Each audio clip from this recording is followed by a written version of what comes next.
The sound of high heels echoed through the polished marble halls of Webb Industries, one of New York's most influential tech companies. At the heart of this empire stood Michael Webb, the CEO, and a living symbol of success and power. At just 38, he had already achieved everything he had ever dreamed of: wealth, prestige, and complete control over his company. To him, the people around him were merely cogs in the machine that he needed to keep running flawlessly. Michael descended the stairs from his office, mentally reviewing the day's agenda. Meetings with investors, product launches.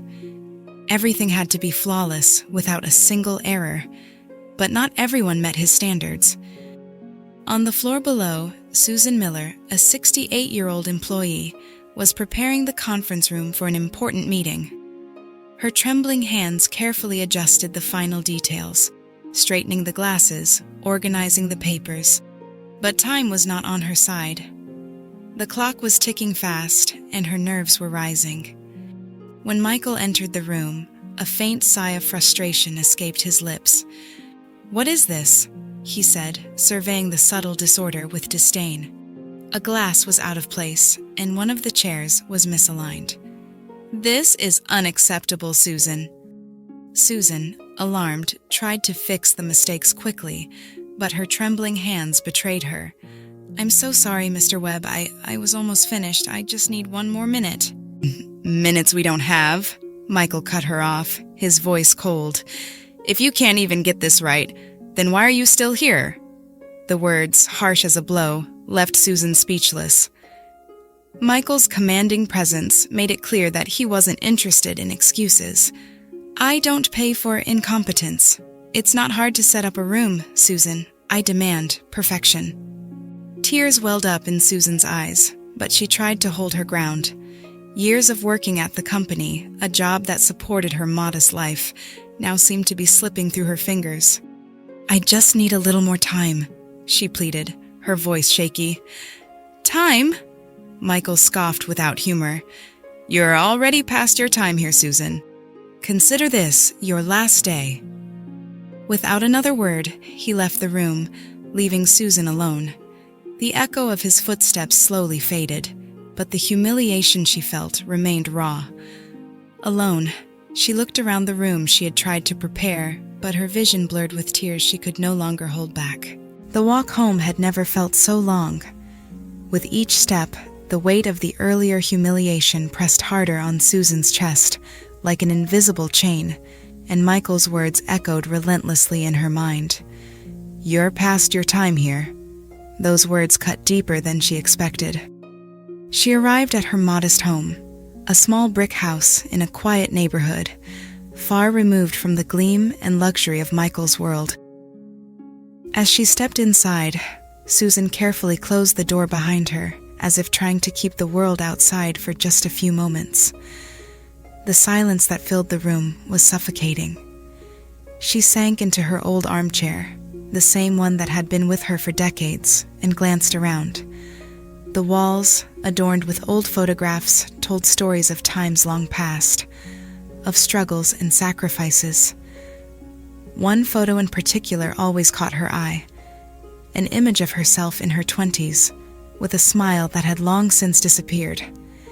But it wasn't just her smile that was lost.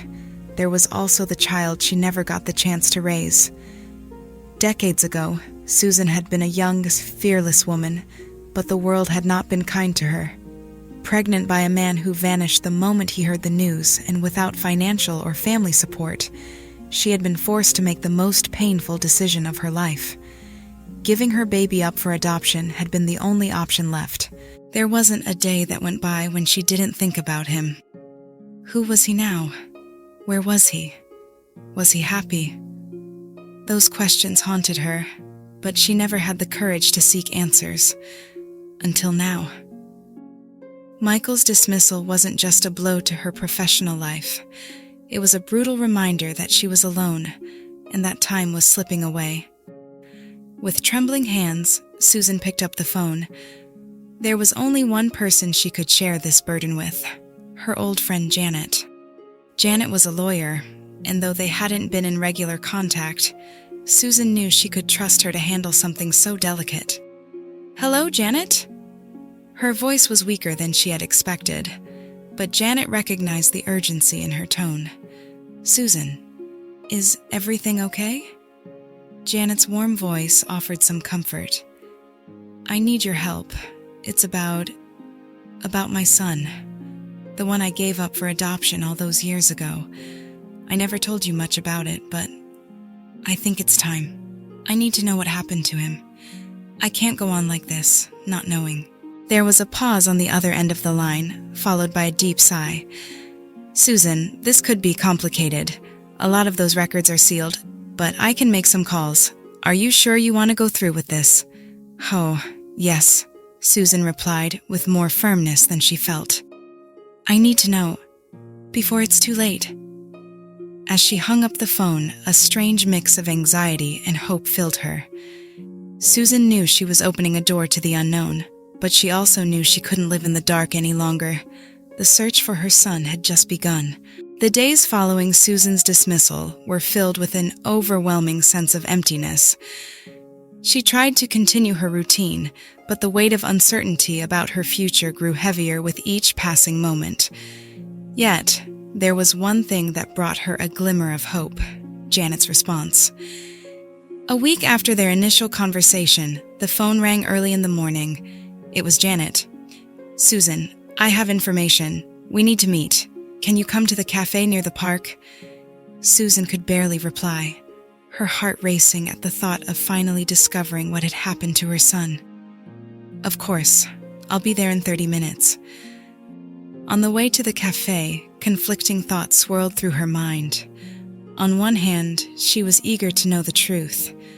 On the other, she feared what she might find out. Janet was already there when Susan arrived, seated at a discreet table in the corner. Janet looked at Susan with a serious expression, which only heightened Susan's anxiety.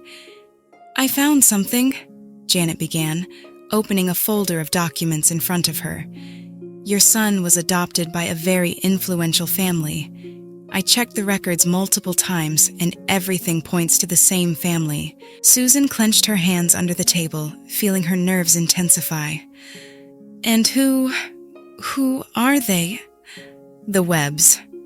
Michael Webb, Susan. He's your son." The words hit like a punch. The name echoed in her mind, bringing with it a flood of shock and disbelief. Michael Webb, the man who had humiliated her and fired her so coldly. How could this be true? This can't be," Susan murmured, shaking her head in denial. He fired me. He treated me like I was nothing." "I'm so sorry, Susan," Janet said, reaching out to hold her friend's hand. "But all the evidence is here. The baby you gave up for adoption grew up as Michael Webb, the adopted son of one of the wealthiest families in the city." The shock left her breathless. It felt as if her entire past had collided with her present in a cruel, unexpected way.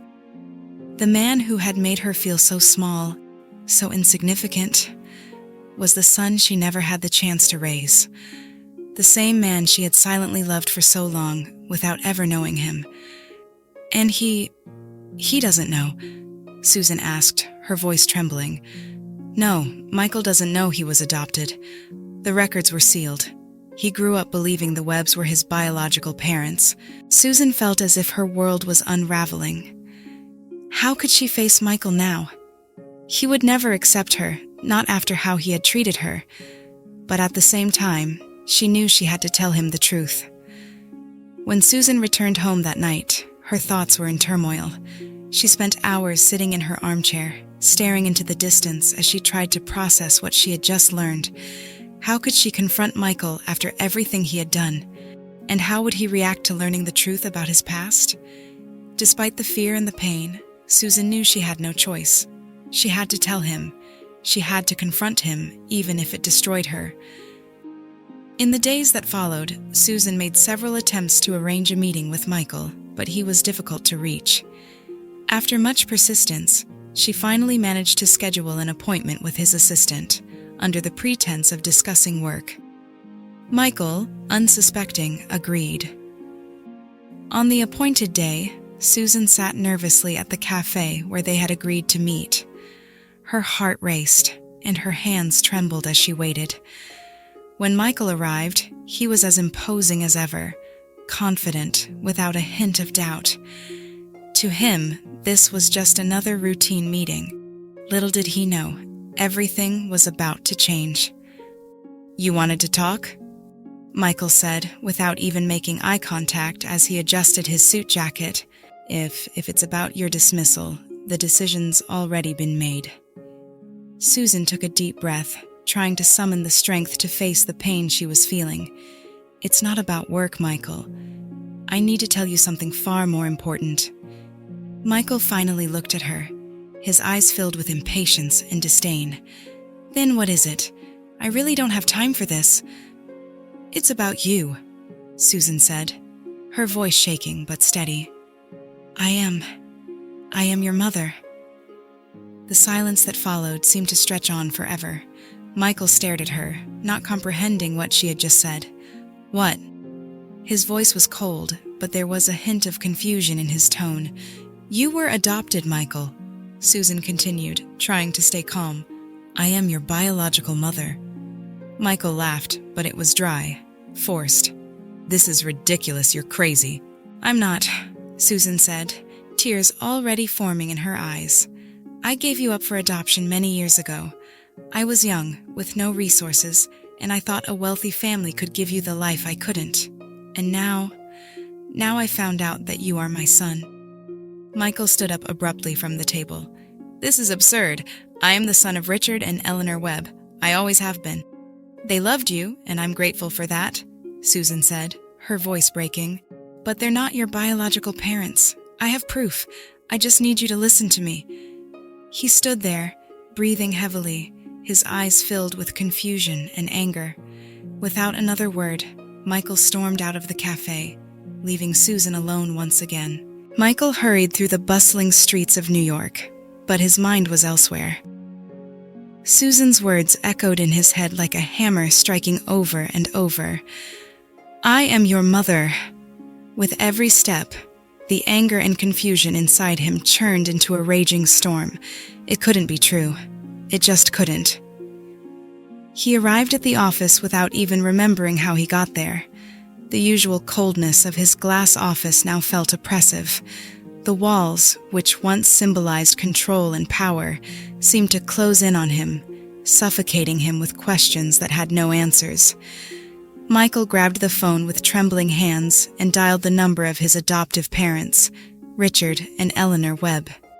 He needed to hear from them that this was a lie, some absurd fabrication by a disturbed woman. The phone rang several times before his adoptive mother answered. "Michael, is everything all right?" Eleanor's voice, always calm and graceful, made his heart tighten. He struggled to control the tone of his voice, but he couldn't keep the nervousness at bay. "I need to know the truth, Mom." There was silence on the other end. Eleanor seemed to hesitate, which only intensified Michael's anxiety. "What are you talking about?" Eleanor's voice was cautious. Michael took a deep breath, trying to stay calm. Was I adopted?" A heavy silence filled the space between them. He could hear her breathing on the other end, as if she were trying to find the right words. Finally, Eleanor sighed. "Michael, why are you asking this now?" "Because someone told me she's my biological mother, and she seemed to know things no one else would." He could barely contain the anger and fear in his words. "So, is it true? Did you adopt me?" Another long silence, and this time he could hear the faint murmur of his adoptive father, Richard, speaking in the background. When Eleanor spoke again, her voice was different, softer, almost sad. "Yes, Michael, it's true." Her words hit him like an avalanche. Michael stood there, unable to fully process what he was hearing. "Why didn't you ever tell me?" he heard himself ask, his voice thick with pain. "We planned to tell you one day." Eleanor's voice was now trembling. "But you were so happy, so confident. We didn't see the need to bring it up." You were our son. You always were. From the moment we held you in our arms, you were part of our family." Michael closed his eyes, feeling the tears threatening to surface. He loved his adoptive parents, and he knew they loved him. But this revelation, everything he thought he knew about his life, was crumbling before his eyes. Who are my biological parents? He couldn't hold back the question any longer, even though he already knew the answer. Eleanor hesitated again. "We didn't know much about them. It was a closed adoption, but the mother was young, unable to care for you." "I already know who she is, Mom. She worked for me. I treated her horribly." Richard, who had been silent until now, spoke with a deep, firm voice Michael knew so well. "Michael, what matters is who you choose to be now. We can't change what happened, but we can decide how we act moving forward." Michael didn't respond right away. He felt the weight of his father's words, but he was still lost. How could he deal with the guilt and confusion that were crushing him? "We need to talk more about this," Eleanor said softly. "Come see us, Michael. We can face this together." When the call ended, Michael dropped the phone and sank into the leather chair behind his desk. The tears he had been holding back finally flowed down his face. The reality of who he was, of who he had become, began to suffocate him. The regret for everything he had said and done to Susan was transforming into physical pain. He couldn't avoid it anymore. He had destroyed a woman who, by all rights, was his mother. In the days that followed, Michael was consumed by a whirlwind of emotions. His mind kept returning to that afternoon at the cafe, to the look on Susan's face when she tried to tell him the truth. He had treated her like a burden, without even imagining the weight she had been carrying. He tried to focus on work, on meetings and contracts, but nothing made sense anymore. The guilt became a constant presence, haunting him with every decision. Finally, there was no more running away. Michael knew he had to face Susan and deal with the truth, not just about her, but about himself. He needed to hear everything she had to say, and more than that, he needed to try to make amends for the damage he had caused. With a heavy heart, he called his assistant, asking her to schedule a new meeting with Susan. This time, he would meet her not as a boss, but as a son seeking answers. The sky was overcast that afternoon, mirroring Michael's mood as he walked toward the small park where he had agreed to meet Susan. There was no turning back now. He had to face the truth, and more importantly, he had to face her. When he arrived at the park, he saw Susan sitting on one of the benches, staring absent-mindedly at the lake. She seemed calm at first glance, but he knew that, like him, she was carrying a whirlwind of emotions inside. How could they rebuild something from so much pain? Michael paused a few steps away, observing her for a moment. She didn't look like the frail, defeated woman he had fired weeks ago. Now she seemed more resilient. As if somehow she had found the strength to confront everything life had taken from her. He took a deep breath and approached. "Susan," he said, his voice low, almost hesitant. She turned slowly, her eyes meeting his. There was a mixture of pain and expectation in her gaze. "Michael?" she replied, her voice soft but firm. He sat down next to her, keeping a respectful distance. A heavy silence settled between them, the kind of silence that says more than words ever could. Finally, Michael decided it was time to break it. I don't even know where to start," he said, running a hand through his hair, a nervous habit of his. "I don't know what to say to you. The truth is, I was horrible, I was cruel, and now that I know who you are, it's killing me inside." Susan kept her eyes on the lake in front of her, but her lips trembled slightly. "You didn't know, Michael. You didn't know the truth. But I did. I knew who you were, and still, I couldn't tell you right away. I didn't know how." He shook his head, feeling the weight of guilt pressing down on him. "I should have been a better human being, no matter who you were, I treated you like you were nothing, and now I realize that you're the one person in this world I should have respected the most." Susan turned to him, her eyes glistening with unshed tears. "Michael, I don't want you to torture yourself over this. We've both been through things that hurt us deeply. I forgive you, not because you deserve it, but because I need to. We need to." Michael looked at her, feeling a lump form in his throat. It was hard to accept forgiveness. He had grown up believing that success meant never failing, never making mistakes. And now he stood before his greatest mistake, in the greatest forgiveness anyone could offer him. I don't know how to move forward from this," he admitted, his voice shaky. "I spent my whole life thinking I knew who I was, and now everything I thought I knew has been taken from me." Susan nodded slowly. "I understand. I lost so much too, Michael. I lost the years I should have spent with you. I lost the chance to watch you grow up, and it hurts me every single day. But if there's one thing I've learned, it's that guilt and regret don't get us anywhere. All we can do is move forward." He took a deep breath, trying to absorb her words. He knew she was right, but letting go of the guilt seemed impossible. "Do you think that's possible? That we can rebuild something?" Susan finally smiled, a small smile, but one full of hope.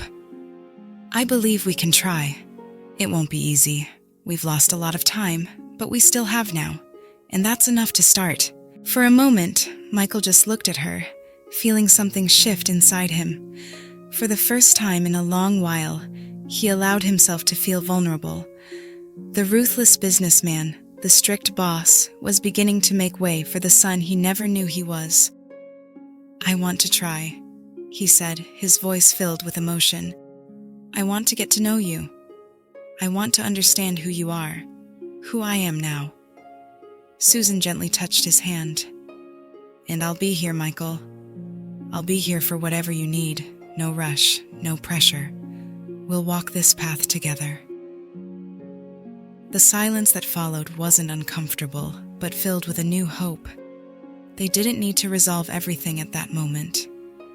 What mattered was that the first step had been taken. Michael Webb's penthouse had always been a fortress of luxury, where he retreated after long days filled with corporate decisions and intense negotiations. The sophisticated environment, with its modern art and perfectly arranged furniture, reflected the success he had painstakingly built. Yet that night, his home felt different. For the first time, the space felt empty, almost impersonal. Susan was on her way for the dinner he had organized. Inviting her to his home hadn't been easy. There was something vulnerable about allowing his biological mother, a woman he was just beginning to know, into his personal space. But Michael knew this was the next necessary step. When the doorbell rang, he quickly went to answer. Susan stood there, with a hesitant smile on her face. It was the first time he was truly welcoming her, not as an employee, but as someone with whom he wanted to build a new relationship. "Come in, please," Michael said, trying to sound calmer than he felt. Susan entered slowly, her eyes taking in the luxurious surroundings. "Your place is impressive," she commented, a touch of nervousness in her voice. Michael noticed this and immediately felt the contrast between their lives. He, surrounded by everything money could buy, and she, living a simple life far removed from all that glitter. "I've never invited anyone from work here before," he confessed as he led her to the dining table, which was already set. "And I guess this is part of a new beginning." Susan nodded, sitting at the table with her hands in her lap, visibly trying to hide her nerves. Michael served the food, attempting to keep the conversation light. For a few minutes, they spoke about trivial things, the weather, some recent news, and small details from Susan's life, like her love for old books and garden flowers. But there was an unspoken weight in the air, a sense that both knew the real reason for this dinner had yet to be addressed. Finally, after a moment of silence, Michael put down his fork and looked directly at Susan. "There's something I need to say, and I think you deserve to hear this directly." Susan set her utensils aside, her eyes fixed on him, waiting. "I know you said you forgive me," he began, his voice low but steady. "But I don't know if I can forgive myself. I grew up believing that failure was the worst mistake anyone could make, and what I did to you, what I said, it was more than a mistake. It was cruel." Susan remained silent, letting him continue. Michael took a deep breath. "I was raised to believe that being strong meant never failing, never showing weakness, and I think that turned me into someone distant, someone incapable of seeing the value in people beyond what they could do for my business. And because of that, I treated you like nothing." He looked up, his gaze now firm, meeting hers. "But now I know that you are the person I owe the most respect to. And I want to try to be better. For you. I don't know if I'm strong enough, but I'm willing to try." Susan felt tears welling up in her eyes, but she fought to keep her voice steady. "You're already doing that, Michael. You're trying, and that's more than enough for me." She reached out and gently touched his hand across the table. "The past has already hurt us enough. We don't need to keep suffering because of it. I forgive you, truly. What matters is what we're building now." Michael held her hand, feeling the warmth and comfort that such a simple gesture brought. With every conversation, with every word, he felt as though the walls he had built over the years were beginning to crumble. After dinner, they talked for hours, sharing stories about their lives. Susan spoke about her youth, the challenges she faced, and the most painful moment of her life, the decision to give up her baby for adoption. Michael listened in silence, feeling the weight of her words, but also recognizing the strength she had shown. "I did what I thought was best for you," Susan said softly. "I knew you would have a better life, even if it meant losing you forever." Michael, deeply moved, shook his head. "I can't imagine how hard that must have been for you, but I want you to know that, even though it's taken so long, I'm happy to finally know you, and I want to make this work." When Susan stood to leave, Michael walked her to the door. Before she could step outside, he pulled her into a hug, a timid but sincere gesture. For the first time, Michael felt the weight of forgiveness begin to lift, even if just a little. He knew the path to reconciliation would be long, but the first step had already been taken. "Thank you for giving me this chance," he murmured, still holding her. "I would always give you this chance," Susan replied with a soft smile. As they said goodbye that night, something had shifted between them. It wouldn't be easy, and the past was still present. But there was a new hope, a new connection that, fragile as it was, felt real. The weeks following Michael and Susan's dinner brought about a quiet yet profound change in both of their lives. Michael, once a man closed off and singularly focused on his business success, now allowed himself to think beyond numbers and contracts. He began to see his life differently, searching for ways to be more human and less ruthless. For Susan, her conversations with Michael were a source of relief and hope. After all the years of pain and loss, she now had something she never thought possible, the chance to know the son she had always loved but never had the opportunity to raise. Then, an unexpected invitation came from Michael. He wanted Susan to meet Richard and Eleanor Webb, his adoptive parents. To him, this was the next step in his journey of acceptance and reconciliation. If he wanted to move forward, he needed to bring together these two parts of his life, his past and his present, in a harmonious way. That evening, Susan arrived at Michael's home more nervous than she had been for any other meeting. The dinner wasn't just a social event, it was a pivotal moment, an opportunity to heal old wounds and acknowledge the sacrifices that had been made by everyone involved. Michael greeted her at the door with a welcoming smile, something she was still getting used to seeing. "Are you ready?" he asked, his voice carrying a hint of nervousness. "Yes," Susan replied, though her heart raced. "I think we all need this." As they entered the dining room, Richard and Eleanor were already seated, their expressions friendly but tinged with tension. It was a delicate situation for everyone, but the desire for peace was palpable. Eleanor was the first to stand up. "Susan, it's a pleasure to meet you," she said, extending her hand with a sincere smile. "Thank you for having me," Susan replied, shaking both Eleanor's and Richard's hands. "I know this isn't easy for any of us, but I'm grateful that we're here tonight." They all sat down at the table, and for a few minutes, the conversation was centered on small talk, the weather, Michael's work, and everyday updates. But beneath each word, there was an unspoken expectation that something deeper needed to be addressed. Finally, it was Richard who broke the silence. He cleared his throat and looked directly at Susan. "I just want to say, Susan, that we are eternally grateful for the sacrifice you made. We know that giving your son up for adoption wasn't an easy decision, but because of that choice, we had the opportunity to raise Michael and love him as our own." Richard's words were so sincere that Susan couldn't help but feel tears well up in her eyes. "I always knew he was in good hands," she said, her voice filled with emotion. "And I'm thankful that you gave him the life I couldn't.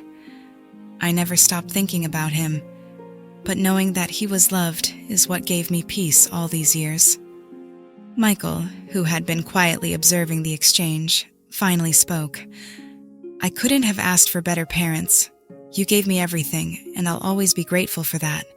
But now I realize there's room for more. There's room to try to understand my story completely." Eleanor, her eyes glistening with tears, nodded. "You will always be our son, Michael. Nothing will ever change that. But we're happy that you're reconnecting with your roots and that Susan is here now. There's no competition. There's only love." The silence that followed was no longer heavy or tense. Instead, it was filled with relief and acceptance. Everyone at the table understood that they were on a difficult path, but they also knew they were walking it together. The rest of the dinner was lighter, with everyone sharing stories and the occasional laugh. There was a sense of closure, of bridges once broken by time and distance slowly being rebuilt. When the evening came to an end and Susan prepared to leave, Michael walked her to the door, as he always did. But this time, he didn't just say goodbye with words. He hugged her again, but this time the embrace was firmer, filled with conviction. "I promise we won't waste any more time," he said quietly. "We'll make this work. I want us to build something new." Susan smiled, her eyes brimming with tears, but radiating pure joy. "I've always wanted this, Michael. I've always wanted my son back." A few weeks later, Michael took the final step. He went to Susan's modest home, unannounced. When he entered, she was surprised but delighted to see him. "Michael, what a surprise," she said as he sat down on the living room couch. "What brings you here so suddenly?" He pulled out a small key from his pocket and handed it to her. "I bought a house for you," he said with a shy smile. "A better place, more comfortable. I don't want you to worry about anything anymore. I want you to have everything you deserve." Susan looked at the key in her hand, overwhelmed with emotion. "Michael, you didn't have to do this." "I know I didn't have to," he replied softly, "but I wanted to. Not as a debt, but as a gift. A gift from son to mother." Now, with tears in her eyes, she hugged him. "The greatest gift I could ever receive is having you back." With that embrace, something came full circle. Michael, the man who had spent his life building an empire, had finally found what he had been missing most, a true connection with family. The road to forgiveness and reconciliation hadn't been easy, but with love and patience, mother and son had found a new beginning.